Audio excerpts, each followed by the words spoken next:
26. Pagi itu Dion melajukan mobilnya ke suatu tempat.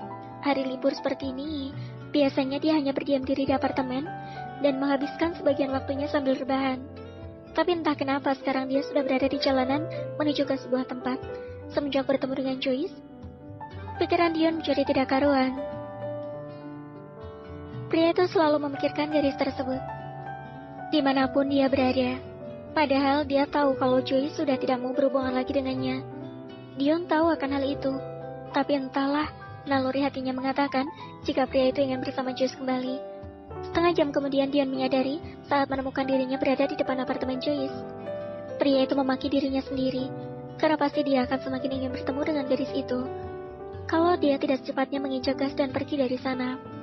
Namun gerakannya terhenti tiba-tiba saat melihat seorang wanita yang ia kenali dengan sangat baik.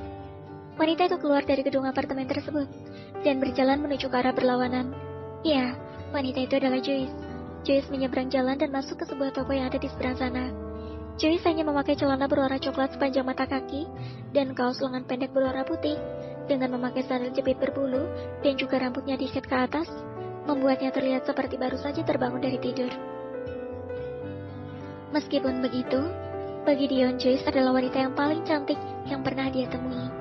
Meskipun wanita itu sangatlah sederhana, itulah keunggulan yang dimiliki oleh Joyce yang tidak dimiliki wanita manapun. Kesederhanaan dan kemandiriannya lah yang mampu membuat Dion terpesona.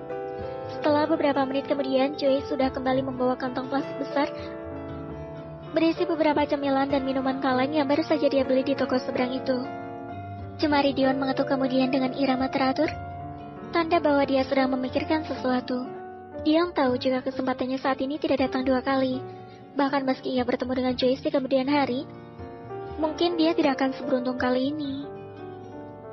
Namun lebih tepatnya, Dion memiliki kesempatan, karena kesempatan tidak datang pada mereka yang berani membuat perubahan. Dion harus mengejar Joyce kalau dia tidak ingin kehilangan wanita itu lagi. Kali ini ia memutuskan untuk berjuang lebih keras, daripada hanya terus memandangi sosok Joyce yang begitu mengagumkan dari belakang. Itulah sebabnya setelah mengumpulkan keberanian, Dion mendorong pintu mobilnya sebelum keluar dan menyapa Joyce. Hai Joyce, kebetulan sekali kita bertemu di sini. Wanita yang dipanggil itu menghentikan langkahnya dan menoleh ke arah suara. Dengan senyum lebar, Dion berjalan melangkah mendekati gadis pujaannya itu. Pagi-pagi gini lo beli apa?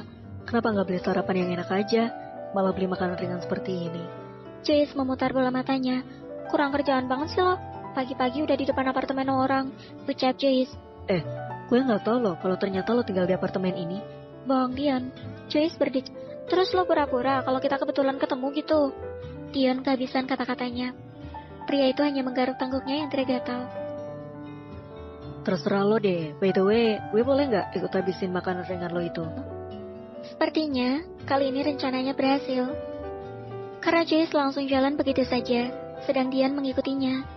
Di sisi lain, Farah tersenyum saat melihat beberapa bahan makanan yang akan dia olah menjadi beberapa menu sarapan pagi ini. Akhirnya, setelah bernego dengan suaminya yang masih ingin peluk-pelukan, Farah menyogok Kel dengan satu kali ronde. Dan tentu saja jurus itu paling ampuh untuk membuat Kel menurut padanya. Kalau Farah tidak menuruti kemauan Kel, bisa dipastikan dia tidak akan memasak pagi ini. Padahal keinginan Farah adalah bisa menyiapkan makanan untuk suami dan juga keluarganya. Nona, biar saya saja yang masak, ucap salah satu pelayan yang tidak lain adalah juru masak di rumah itu. Tidak, Bi, pagi ini izin dengan Farah yang masak ya, ucap wanita itu. Tapi Non, Farah mengangkat tangannya pada Bi Sumi. Pokoknya Bi Sumi diam saja, duduk di sana, dan untuk menu sarapan pagi ini, biar Farah yang masak semuanya. Pokoknya Bi Sumi nggak boleh masak, titik. Bi Sumi merasa tidak enak saat melihat istri dari tuan mudanya itu berkutat di dapur. Sungguh, hal itu adalah pemandangan yang sangat jarang dia lihat. Bi Sumi sama sekali tidak pernah menyangka bahwa istri dari tuan muda Kel mau memegang pisau dan sangat lihai dalam mengupas bawang. Nona Farah mau masak apa? Biar Bi Sumi bantu ya. Mungkin hanya ini yang bisa dilakukan oleh Sumi, karena pasti nona mudanya tidak mau jika dia yang memasak. Farah menoleh ke belakang dan melihat ayam serta kangkung yang belum dicuci. Ada juga bahan untuk membuat sayur sop. Ya udah, kalau Bi Sumi maksa, sebaiknya Bibi membersihkan ayam, kangkung, dan semua bahan-bahan yang ada di atas meja itu. Tunjuk Farah pada bahan-bahan mentah yang masih ada di atas meja. Oke, siap, Non.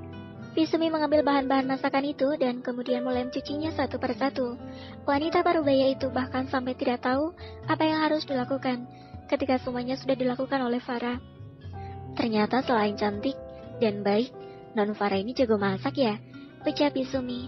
Farah tersenyum sambil membalik tempe yang berada di atas wajan. Menantu mama ternyata masak ya? Clara baru saja turun dan langsung dikejutkan oleh aroma masakan yang sangat nikmat. Mama tunggu aja di meja makan, karena sebentar lagi masakan ala Chef Farah udah hampir selesai, ucap Farah ke arah mertuanya itu karena dia masih sibuk mengoseng cah kangkung. Iya deh, Mama gak akan ganggu. Semangat ya sayang. Mama yakin masakan kamu pasti enak. Akhirnya Rara pergi menuju ke meja makan dan menunggu hidangan sarapan pagi ala menantunya itu disiapkan. Setelah beberapa saat, akhirnya Kel dan Papa Aris ikut turun ke meja makan. Di sana sudah terhidang berbagai macam masakan yang telah disajikan oleh Farah. Ada sop ayam, goreng ikan tepung, dan juga tempe tahu, cah kangkung, dan sambal terasi. Yang paling spesial adalah ayam goreng crispy pedas. Ternyata kamu pintar juga masak ya sayang, ucap Kel setelah mencicipi masakan istrinya itu. Iya, ini semua enak loh. Wah, ternyata pilihan kamu mencari istri memang tepat, Kel. Farah benar-benar layak disebut sebagai istri sekaligus menantu idaman, ucap Papa Aris. Terima kasih Mas, Papa, Mama. Farah juga senang bisa menjadi bagian keluarga ini, jawab Farah. Kalau begitu, kalian habis ini, kalian harus fokus untuk membuatkan cucu untuk kami.